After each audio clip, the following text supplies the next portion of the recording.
external oblique abdominis muscle, yes. And then behind it we see internal oblique abdominis muscle. And the innermost we can see transverse abdominis muscle. It's from one side. Then in the middle we see somewhere here one rectus abdominis muscle, then another rectus abdominis muscle, yes, because it is clear, and we cut like this. In one book it is somewhere written, here rectus and here abdominis.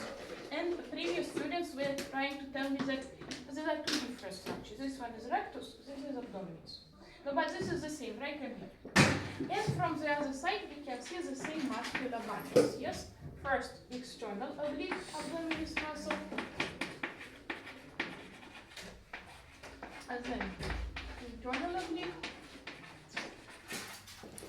and this is transverse abdominis. And only laterally these are muscular bundles, and here in the middle they continue into a broad tendon, and this broad tendon is named aponeurosis. Yes, it is flat and broad tendon.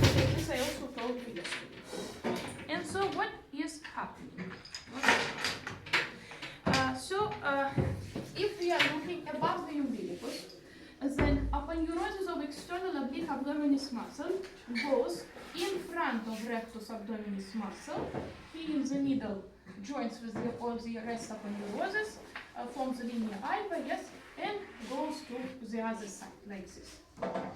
So aponeurosis of internal oblique abdominis muscle splits into two lamina, yes, superficial and deep, and superficial lamina goes in front and covers, so forms anterior wall of rectus sheath, and deep lamina goes behind and forms posterior wall of rectus sheath. Thank you.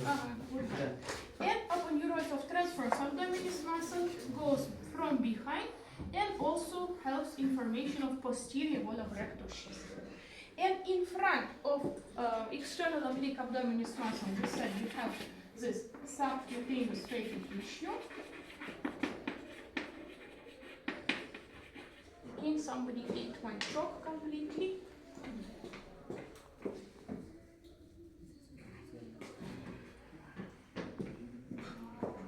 Okay, subcutaneous fatty tissue. And in front of the subcutaneous fatty tissue, there is skin. And behind, we said that behind transverse abdominis muscle is lined with transverse fascia. And behind transverse fascia there is peritoneum. Peritoneum is a serous membrane which covers abdominal organs, as this was tiny. Okay, so this is above the umbilicus. What we see is that thickness of anterior wall and posterior wall of rectus sheath is equal. Yes, it is somewhat 1.5 muscles.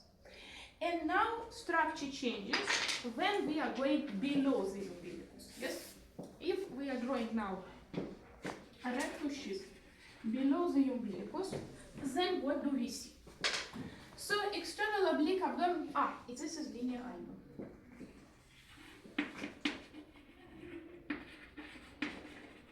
So external oblique abdominis muscle still goes in front of the rectus abdominis and forms anterior wall. Yes?